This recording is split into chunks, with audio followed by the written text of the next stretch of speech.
भारत में एक से बढ़कर एक कई अलग अलग एक्टर्स और कॉमेडियंस होते रहे हैं, पर 90s के दौर में एक्टर के साथ सबसे ज्यादा कॉमेडी करते हुए कोई नजर आते थे तो वो थे जॉनी लीवर। जॉनी लीवर ने अपनी कमाल की कॉमेडी के दम पर 90 के दशक में लोगों के पसंदीदा एक्टर के रूप में पहचान बना ली थी, जो कि कई लोगों के बीच आज भी कायम है।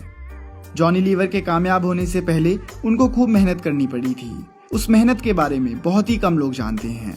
आपको शायद ही पता हो, पर क्या आप जानते हैं कि जॉनी लीवर ने 7वीं क्लास में पढ़ाई छोड़ दी थी? या फिर क्या आप जानते हैं कि वो अपने परिवार की आर्थिक मदद करने के लिए सड़क पर पेन बेचते थे? आज की इस वीडियो में हम जॉनी लीवर से जुड़ी हुई कुछ ऐसी ही कमाल की बातें जानेंगे। जॉनी लीवर के जन्म का नाम जॉन प्रकाश राव जनुमाला था और उनका जन्म 14 अगस्त 1957 को आंध्र प्रदेश के प्रकाशम डिस्ट्रिक्ट में हुआ था। उनके पिता का नाम प्रकाश राव जनुमाला और माँ का नाम करुणामा जनुमाला है। जॉनी घर में सबसे बड़े थे। उनके अलावा उनके घर में उनसे छोटी 3 बहनें और एक भाई भी थे। जॉनी लीवर का जन्म भले ही आंध्र प्रदेश में हुआ था, पर उनकी परवरिश मुंबई के धारावी में हुई। जॉनी लीवर किसी बड़े और अमीर परिवार में नहीं जन्मे थे। उनको पता था उनको अगर सफल होना है तो खूब मेहनत करनी पड़ेगी। उनके पिता हिंदुस्तान यूनिलीवर लिमिटेड के एक प्लांट में बतौर ऑपरेटर काम किया करते थे और बतौर ऑपरेटर वो इतने पैसे नहीं कमाते थे कि वो सभी लोगों को सारी सुख सुविधाएं दे सकें। जॉनी लीवर ने सिर्फ 7वीं क्लास तक की पढ़ाई करी, जिसके बाद फाइनेंशियल प्रॉब्लम्स के कारण उनको पढ़ाई छोड़नी पड़ी। वो ये चीज बहुत जल्दी ही समझ गए थे कि उनको घर चलाने में अपने पिता की मदद करनी होगी, और इसीलिए उन्होंने कुछ पैसे कमाने के लिए बहुत ही छोटी उम्र से कई अलग अलग काम करने शुरू कर दिए थे। वो अक्सर मुंबई की सड़कों पर उस वक्त के एक्टर्स की नकल करते हुए पेन बेचा करते थे। यहीं से उनका मिमिक्री का टैलेंट अपने आप ही बेहतर होता चला गया, जो आगे चलकर उनके बहुत काम आया। इसके अलावा उनके शुरुआती साल हैदराबाद के यकुटपुरा में भी बीते थे, जहां उन्होंने कॉमेडी और एक्टिंग का एक बिल्कुल ही अनोखा तरीका सीखा। जॉनी के पिता कभी कभी जॉनी को अपने साथ उनके ऑफिस ले जाया करते थे, जहां पर जॉनी अपने पिता के दोस्तों के लिए कभी कभी मिमिक्री परफॉर्म करते थे, जिस वजह से वहाँ के वर्कर्स के बीच जॉनी को पहचाना जाने लगा। और जब भी वहाँ कोई उनसे मिलता तो उनसे किसी की मिमिक्री करने को कहता। जब वहाँ सब उन्हें उनकी मिमिक्री के लिए जानने लगे तो एक बार उनकी कंपनी हिंदुस्तान यूनिलीवर लिमिटेड के एक फंक्शन में जॉनी को स्टेज पर परफॉर्म करने के लिए बुलाया गया, जहाँ पर जॉनी ने कंपनी के सीनियर ऑफिसर्स की मिमिक्री करी। लोगों को उनकी मिमिक्री बहुत पसंद आई और सभी लोग बहुत हंसे, और लोगों ने उनसे कहा कि वो जॉन राव नहीं बल्कि जॉनी लीवर हैं। उनके नाम में लीवर कंपनी के नाम हिंदुस्तान यूनिलीवर से जोड़ा गया था, और उसी दिन से जॉन राव जॉनी लीवर बन गए।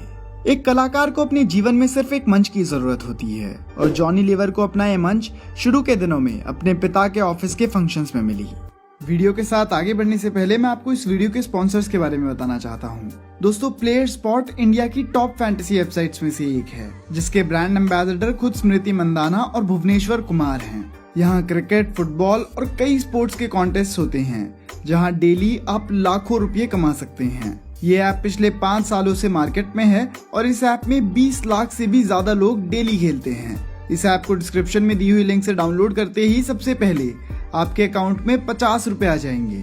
उसके बाद जैसे ही आप फर्स्ट डिपॉजिट करते हैं तो आप 12,345 रुपए तक के कैशबैक पा सकते हैं, जिसका इस्तेमाल आप गेम में अलग अलग कॉन्टेस्ट को ज्वाइन करने में कर सकते हैं। मार्केट में अवेलेबल बाकी फैंटेसी ऐप्स के मुकाबले इसमें कमीशन सबसे कम है, जिसकी वजह से आप कम पैसे में ज्यादा जीत सकते हो, और कंपटीशन कम होने की वजह से आपके जीतने के चांसेस प्लेयर स्पॉट ऐप पर बहुत ज्यादा बढ़ जाते हैं।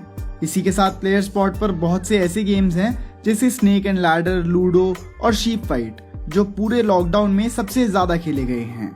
इन गेम्स के मजे लेकर आप आसानी से दिन में 10 लाख रुपए तक कमा सकते हैं। जैसे जैसे जॉनी लीवर बड़े हुए, उनकी कॉमेडी काफी अच्छी होती गई और वो पॉपुलर भी होने लगे थे, और इसी वजह से उन्हें स्टेज शोज पर परफॉर्म करने का काम भी मिलने लगा था। उन्होंने तबस्सुम हिट परेड, जो कि म्यूजिक शोज करते थे, उसमें स्टैंड अप कॉमेडी करना शुरू कर दिया था, जिससे उनको काफी लोकप्रियता मिली। इसके बाद उन्होंने कल्याण जी आनंद जी के ग्रुप को ज्वाइन कर लिया। इस दौरान उन्होंने हिंदुस्तान यूनिलीवर कंपनी में नौकरी करनी भी जारी रखी, पर जैसे जैसे स्टेज शोज से उनकी कमाई बढ़ी, उन्होंने उस कंपनी को छोड़ दिया और पूरा ध्यान स्टेज शोज की तरफ ही लगाने लगे। जॉनी ने कल्याण जी आनंद जी के साथ काफी शोज और टूर्स किए। इसी तरह के एक शूट के दौरान सुनील दत्त ने जॉनी के अंदर छिपे टैलेंट को पहचाना और उनको उनकी पहली फिल्म दर्द का रिश्ता में काम ऑफर करा। इस फिल्म ऑफर को जॉनी लीवर ने एक्सेप्ट कर फिल्म पर काम करना शुरू कर दिया। इस सब के अलावा उन्होंने कुछ कॉमर्शियल्स में भी काम करा था, साथ ही खुद ऑडियो कॉमेडी कैसेट्स भी निकाली। वहीं बॉलीवुड में डेब्यू की बात की जाए तो उनका डेब्यू तुम पर हम कुर्बान से हुआ था। इसके ठीक बाद ही वो दर्द का रिश्ता फिल्म में नजर आए थे। बॉलीवुड में डेब्यू के बाद से तो उन्होंने महज कुछ सालों में ही अपनी एक अलग पहचान बना ली थी। उन्होंने खुद को एक ऐसे कॉमेडियन के रूप में स्थापित करा जो जब जब पर्दे पर आया उसने लोगों को हमेशा ही हंसाया। उनकी पहली बहुत बड़ी हिट फिल्मों में से एक रही बाजीगर, जहां उनकी परफॉर्मेंस को पूरे देश ने नोटिस करा और उन्हें और भी फिल्म मेकर्स काम के लिए अप्रोच करने लगे। जॉनी लीवर ने अपने करियर में करीब 350 से भी ज्यादा फिल्मों में काम करा है, जिससे वो हमारे देश के कुछ सबसे बड़े कॉमेडी सुपरस्टार्स में से एक बन सके। जॉनी सिर्फ फिल्म्स तक सीमित नहीं रहे, उन्होंने कुछ टीवी शोज जैसे ज़बान संभाल के, जॉनी आलारे और कॉमेडी सर्कस में भी काम करा हुआ है। वहीं इनकी पर्सनल लाइफ की बात करी जाए तो उनकी पत्नी का नाम सुजाता है और उनकी एक लड़की जेमी और एक लड़का भी है जिसका नाम है जेसी। जॉनी की जिंदगी में एक ऐसा वक्त भी आया जब वो अपने फेम और बढ़ते पैसे को शराब के नशे में एक्सप्लॉइट कर रहे थे।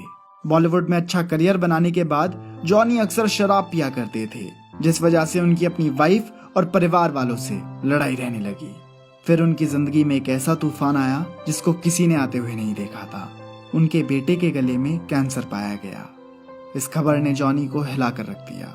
वो अपने बेटे के इलाज के लिए हर हॉस्पिटल पहुंचे, लेकिन कोई भी उनके ट्यूमर को निकालने में सक्षम नहीं रहा। सभी डॉक्टर्स का ये कहना था कि ट्यूमर उनकी नर्व्स के बीच में है, जिस वजह से उसे निकाला नहीं जा सकता। जॉनी लीवर इस समय बहुत हेल्पलेस महसूस कर रहे थे। उनके पास पैसा, फेम, हर चीज थी जिसकी कामना उन्होंने एक वक्त पर करी थी, पर फिर भी वो अपने बेटे की मदद नहीं कर पा रहे थे। ऊपर से उनकी स्मोकिंग और ड्रिंकिंग की आदत ने भी उनकी जिंदगी में और प्रॉब्लम्स खड़ी करी। ऐसे वक्त में जॉनी लीवर ने भगवान के ऊपर भरोसा करा और प्रेयर्स करनी शुरू कर दी, और उनकी जिंदगी में एक ऐसा चमत्कार हुआ जिसने उनकी जिंदगी को हमेशा के लिए बदल दिया। एक चर्च के पास्टर के कहने पर जॉनी अपने बेटे को अमेरिका के एक हॉस्पिटल में लेकर गए, जहां उनका ट्यूमर सक्सेसफुली निकाल दिया गया और उनका कैंसर खत्म हो गया। इसी वक्त से जॉनी लीवर ने स्मोकिंग और ड्रिंकिंग की आदत को भी पूरी तरह से छोड़ दिया और जिंदगी को एक नए ढंग से जीना शुरू करा, जहां वो चर्च जाकर लोगों की सेवा करने में विश्वास रखने लगे। आज जॉनी लीवर वापस बॉलीवुड में कम बैक कर चुके हैं और अपनी जिंदगी में एक बहुत अच्छी जगह पर हैं। जॉनी की कहानी सुनकर दिमाग में ये चीज आती है कि कॉमेडी और ट्रेजेडी सिक्के के दो पहलुओं की तरह है और दोनों ही एक दूसरे से ज्यादा दूर नहीं रहते। तो दोस्तों, यही थी कहानी जॉनी लीवर की। जॉनी लीवर को आज शायद ही भारत में कोई ऐसा हो जो ना जानता हो। उन्होंने अपनी कामयाबी खुद के दम पर हासिल करी है और इसी कारण से आज उनकी बात की जा रही है।